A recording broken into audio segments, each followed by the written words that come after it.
கர்த்தருக்கு பிரியமானவர்களே, ஆண்டவராகிய இயேசு கிறிஸ்துவின் நல்ல நாமத்தினாலே உங்களை இந்த காலங்களிலே நான் வரவேற்கிறேன். கர்த்தர் உங்களை ஆசீர்வதிப்பாராக. இனி நாளில் ஒரு வேத வசனத்தை நான் வாசித்த போது என் இருதயத்தில் அந்த வார்த்தை பட்டதினாலே நான் அதை உங்களோடு ஷேர் பண்ணுறேன். என்ன அப்படின்னா, சங்கீதங்களின் புஸ்தகத்திலே 18வது அதிகாரம் 6வது வசனத்தை நான் வாசிக்கிறேன். எனக்கு உண்டான நெருக்கத்திலே கர்த்தரை நோக்கி கூப்பிட்டு என் தேவனை நோக்கி அபயமிட்டேன். தமது ஆலயத்திலிருந்து என் சத்தத்தை கேட்டார். என் கூப்பிடுதல் அவர் சந்நிதியில் போய் அவர் செவிகளில் ஏறிற்று என்று சொல்லுகிறேன். இந்த சங்கீதம் பார்க்கிற போது சங்கீதம் 18 மேலே அதனுடைய ஹெட்லைன் நான் பார்க்கிற போது என்ன சொல்லுது அப்படின்னா, தாவீது இதை எழுதும்போது எழுதுகிறாரு, அதாவது கர்த்தர் என்னை தன்னுடைய எல்லா சத்துருக்களின் கைக்கும் சவுலின் கைக்கும் என்னை நீங்களாக்கி விடுவித்த நாளில் பாடின பாடல். ஒரு விடுதலை வந்த பிறகு அவர் பாடுறார். ஒரு ஆண்டவர் ஒரு ரட்சிப்பை கொடுத்தார், ஒரு விடுதலை கொடுத்தார், ஒரு வெற்றியை கொடுத்தார், அல்லது ஒரு சமாதானமான ஒரு நிலை ஏற்படுத்தி கொடுத்தார். அப்படி என்கிற போது அதை பாடுறார். பாடும்போது தான் இந்த வார்த்தையை சொல்கிறார். நிறைய காரியங்களை சொல்கிறாரு. அதில் இந்த வார்த்தையை கவனிக்கும் போது, எனக்கு உண்டான நெருக்கத்திலே கர்த்தரை நோக்கி கூப்பிட்டேன். எனக்கு நெருக்கம், அந்த நெருக்கமான சூழ்நிலையிலே நான் கர்த்தரை நோக்கி கூப்பிட்டேன் என்று சொல்லுகிறேன்.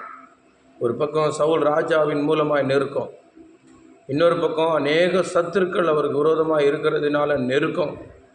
இப்படி நெருக்கங்கள் வரும்போது நம்ம என்ன செய்கிறோம் அப்படின்னு சொன்னால், அநேக நேரங்களில் சோர்ந்து போய்விடுவோம். அநேக நேரங்களில் நெருக்கம் வந்தால் போதும், ஒரு கஷ்டம் வந்துட்டால், நம்முடைய வாழ்க்கையில் சில போராட்டங்கள் வந்துட்டால் நம்ம என்ன செய்கிறதுன்னு தெரியாது இல்லையா?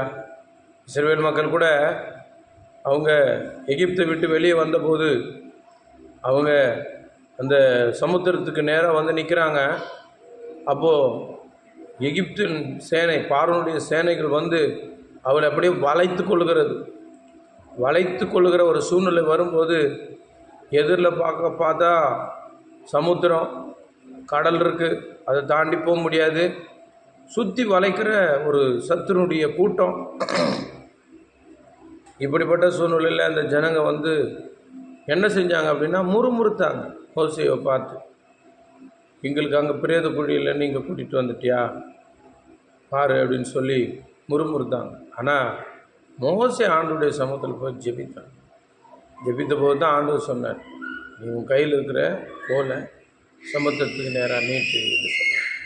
அதை நீட்டின போது அந்த சமுத்திரம், செங்கடல் ரெண்டாய் பிளந்து வழிவிட்டது. ஜனங்க அக்கறைக்கு போய் சேர்ந்தார்கள். அந்த சத்துருடைய கிரியைகளிலிருந்து விடுவிக்கப்பட்டார்கள், பாதுகாக்கப்பட்டார்கள். சுகமாய் இளைப்பாறுதலாய் அக்கறைக்கு போய் சேர்ந்தார்கள். துரத்தி கொண்டு வந்த சத்துரு செங்கடலிலே அழிந்து போனான். நமது வேதத்தில் பார்க்கிறோம், என் நெருக்கம் வந்தால் முறுமுறுப்பு வந்து விடுகிறது. நெருக்கம் சில நேரத்தில் மனிதர்கள் மூலமாய் வருகிற நெருக்கம், சில நேரங்களில் பார்க்கிற போது சூழ்நிலைகள் நம்மை நெருக்குகிறது. கடன் சுமைகள், சில பொறுப்புகள், சில நேரங்களில் நாம் அநேக துன்பங்களை படுகிறோம். சத்துருவினால் நிறைய பிரச்சனைகள், அப்போது நிறைய போராட்டம் வருகிறது. அதுதான் ஆண்டவர் சொல்கிறார், வருத்தப்பட்டு பாரம் சுமக்கிறவர்களே நீங்கள் எல்லாரும் என்னிடத்தில் வாருங்கள், நான் உங்களுக்கு இளைப்பாறுதல் தருவேன் என்று சொல்கிறார். வருத்தம், பாரம், என்ன பாரம்? ஒரு பக்கம் பிசாசின் கிரியைகளினால் வருகிற பாரம், இன்னொன்று இந்த உலகத்தில் இருக்கிற மனிதர்கள் மூலமாய், சக மனிதர்கள் மூலமாய் வருகிற அநேக பிரச்சனைகள், சுமைகள்.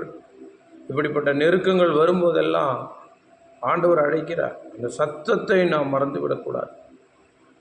சூழ்நிலைகள் எப்படி வேணாலும் மாறலாம். நான் உடனே என்ன செய்யணும், போய் ஆண்டவருடைய சமூகத்தில் ஜெபிக்கிற அந்த அனுபவம் நமக்கு தேவை. ஜெபிக்கிற அனுபவம் தேவை, அது ரொம்ப முக்கியம். இப்போ இங்கே ஜெபிக்கிற ஒரு மனுஷனுடைய வாழ்க்கையில் அது ஒரு பெரிய விடுதலை கொண்டு வருகிறது என்பதை தான் நம்ம இங்கே பார்க்குறோம். எனக்கு நெருக்கம் உண்டான நாளில் நான் கர்த்தரை நோக்கி கூப்பிட்டேன், என் தேவனை நோக்கி அபயமிட்டேன். அபயமிடுறேன். நான் எங்கே போவேன் எனக்கு தெரியல, எனக்கு நீங்கள் தான் அப்படின்னு சொல்லி உள்ளத்தின் ஆழத்திலிருந்து முற்றிலுமாய் சமர்ப்பித்து ஆண்டவருடைய சமூகத்தை நோக்கி இருப்பது. பட் எதுவுமே செய்யலை. அப்படி அபயம் விடுகிற போது இல்லையா, அந்த அபயம் விடுகிற போது வசனம் சொல்லி, ஆலயத்திலிருந்து என் சத்தத்தை கேட்டார். தேவன் தம்முடைய ஆலயத்திலிருந்து என்னுடைய சத்தத்தை கேட்டார். அதுதான் அநேக நேரங்களில் சொல்கிறது. விசேஷமான கூட்டங்கள், ஜப கூட்டங்கள், நீங்கள் சபையில் வந்து ஜெபிங்க. ஏன்னா சபையில் ஆண்டவர் இருப்பார், அங்கிருந்து உன்னுடைய சத்தத்தை கேட்பார். சாலமோன் தேவாலயத்தை கட்டினார். இந்த தேவாலயம் பார்க்கிற போது பொன்னினால் கட்டப்பட்டது, விலையேற பெற்ற கற்களினால் கட்டப்பட்டது. அதுக்கு தேவையான அத்தனையும் தன்னுடைய தகப்பனாகி தாவீது சேர்த்து வைத்திருந்தார். இன்னும் மக்கள் எல்லாம் உதாரத்துவமாய் கொடுத்து சபை கட்டினார்கள். அப்போது அந்த சபை கட்டின போது அந்த சபையிலிருந்து ஜெபிக்கிற சாலமோனுக்கு கர்த்தர் கொடுத்த வார்த்தை என்ன அப்படின்னா, என்னுடைய செவி, என் கண் இங்கே இருக்கும்பா, திறந்து இருக்கும்பா, என் இருதயமும் இங்கே இருக்கும்னு சொன்னார். ப்ராமிஸ் பண்ணுறார், வாக்கு கொடுக்குறார், நான் இங்கே இருக்கிறேன். அதுக்கு பிறகு அது இடிப்படுகிறது, மறுபடியும் கட்டுறாங்க. அதுக்கப்புறம் ஆகாய தீர்க்கதரிசன புத்தகத்தில் பார்க்கும்போது ஒரு புதிய வெளிப்பாடு கிடைக்கிறது ஜனங்களுக்கு.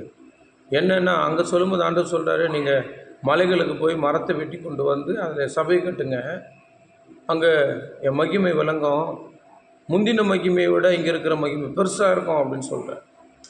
பாருங்கள், பொன்னினாலும் விலையேற பெற்ற கற்களினாலும் செய்யப்பட்ட சபை அது எவ்வளோ விசேஷமானது.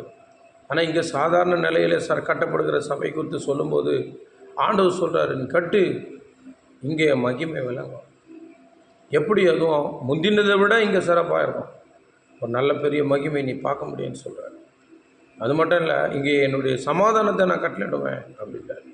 சமாதானம் ரொம்ப முக்கியம்.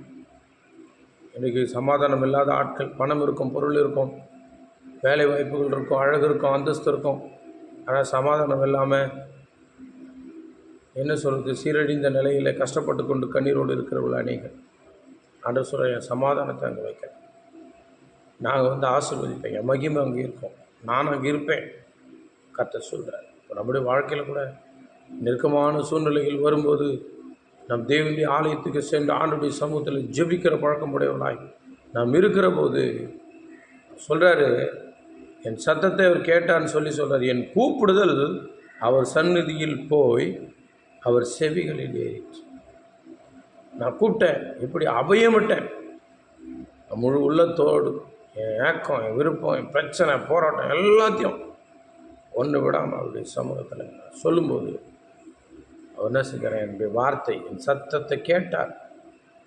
அவர் கேட்குறார், லிசன் பண்ணுறார். லிசன் பண்ணி அந்த சத்தத்தை கேட்டு பதில் கொடுத்ததா தான் தாவீது சொல்கிறார், என்னை விடுவிச்சார்ப்பா.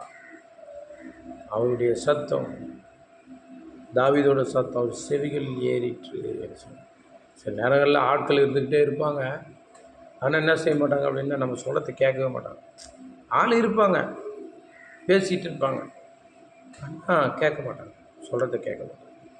செவியில் நம்ம சொல்லலாம், சொல்கிறது உன் காதில் கேட்கலையா, உன் காதில் ஏறலையா, மண்டையில் ஏறலையா சொல்லுவோம். ஆனால் இது சொல்லும்போது சொல்கிறாரு, நான் அபயமிட்டேன், என் சத்தம் ஒரு காதில் ஏறிச்சிப்பா. ஏறினதுனால தான் அவர் என்ன செய்கிறார் அப்படின்னா, சத்துருக்களின் கைக்கும் அந்த தேசத்தினுடைய ராஜா சவுலின் கைக்கும் என்னை நீங்கள் ஆக்கி விடுவீங்க. நம்ம கூட ஒரு விடுதலை வரும், ஜபத்தின் மூலமாக விடுதலை வரும். அப்போ நம்பிக்கையோடு நாம் ஜெபிக்கணும். அதாவது சபையில் ஆண்டவருடைய சமூகத்தில் நாம் ஜெபிக்கணும், நம்முடைய பிரச்சனைக்காக நாம் ஜெபிக்கணும். யார் வரா யார் போகிறா அதெல்லாம் நமக்கு முக்கியம் இல்லை. யாராவது நம்ம கூட வரவங்க ஜெபிக்கிறாங்களா, அவங்க நம்மளை பார்த்துட்டு இருக்கிறாங்களா, அது முக்கியம் இல்லை. நான் தேவனுடைய ஆலயத்துக்கு போய் வெறுமையாக இல்லாமல் தேவனுடைய சமூகத்தில் ஜெபிப்பேன். ஜெபிக்கும்போது ஆண்டவர் நமக்கு பதில் கொடுக்குறார். சரி, சபை இல்லாத நாட்கள், வேலை செய்கிற இடம், நோ ப்ராப்ளம். நெருக்கம் வந்துதா, தேவை வருதா, பிரச்சனை முட்டுதா, உடனே அங்கிருந்து கனமூடி ஆண்டவருடைய சமூகத்தை நோக்கி ஜெபிப்பது, அந்த ஜெப பிரசன்ஸ். இப்போ அதிக நேரம் நம்ம ஜெபிக்கணும். சபைக்கு வந்தால் ஜெப உணர்வோடு ஆண்டவருடைய சமூகத்தில் நம்முடைய இருதயத்தெல்லாம் ஊற்றணும். அன்னால் அப்படி தான் தேவனுடைய ஆலயத்துக்கு வந்தாங்க, தன்னுடைய இருதயத்தை ஊற்றினால் எவ்வளவு கஷ்டம். குழந்தை எல்லாமே மலட்டுத்தன்மையோடு வாழ்கிறதுனால, அப்போது சக்காளித்தினால் வருகிற பிரச்சனை ரொம்ப பெருசாக இருந்துச்சு. அப்போ ஆண்டவருடைய சமூகத்தில் வந்து தன்னுடைய இருதயத்தை ஊற்றின போது ஆண்டவரின் ஜெபத்தை கேட்டு அவள் கேட்டதையும் கொடுத்தார். கேளாத 5 பிள்ளைகளையும் கற்றுக் கொடுத்தார். எவ்வளோ நல்ல தெய்வம். இப்போ நம்ம கேட்குறது ஒன்றா இருக்கும், கேட்குறது மட்டும் அவர் தரத்தில், கேளாததையும் அவர் தருகிறார். கேளாததையும் தருகிறார். சாலமோன் ஜனங்களை நடத்துகிறதற்கு ஞானத்தை கொடுன்னு கேட்டார். கேளாத ஐஸ்வர்யம், கேளாத கனம், கேளாத அநேக ஆசீர்வாதங்களை கூட்டி வழங்கிட்டார். நம்முடைய தேவன் அப்படித்தான். நம்முடைய தேவன் அப்படி. அதனால் நெருக்கங்கள் வரும்போதும் கஷ்டங்கள் வரும்போதும் கர்த்தரை நோக்கி கூப்பிடும். தேவ ஆலயத்தில் கர்த்தர் இருக்கிறார் என்ற நம்பிக்கையோடு தேவனுடைய சமூகத்துக்கு வந்து அவரை மகிமைப்படுத்தும்.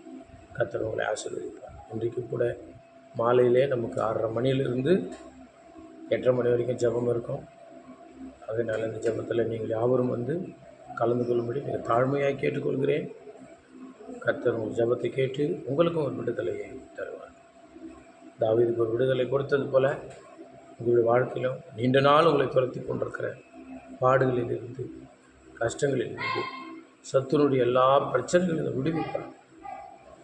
விடுதலையின் நாளாக இந்த நாள் கர்த்தர் நமக்கு கொடுத்து நம்ம நடத்துவார். அதனால் மாலையில் கூட நமக்கு 6:30 மணிலேருந்து 8:30 மணி வரைக்கும் ஜெபம் இருக்கிறது. சபையார் தயவு செய்து நீங்கள் யாவரும் வந்து கலந்துங்க. கர்த்தர் உங்களை ஆசீர்வதிப்பார். God bless you. கர்த்தர்களோடு உங்களை மேன்மைப்படுத்துவார். ஆமென்.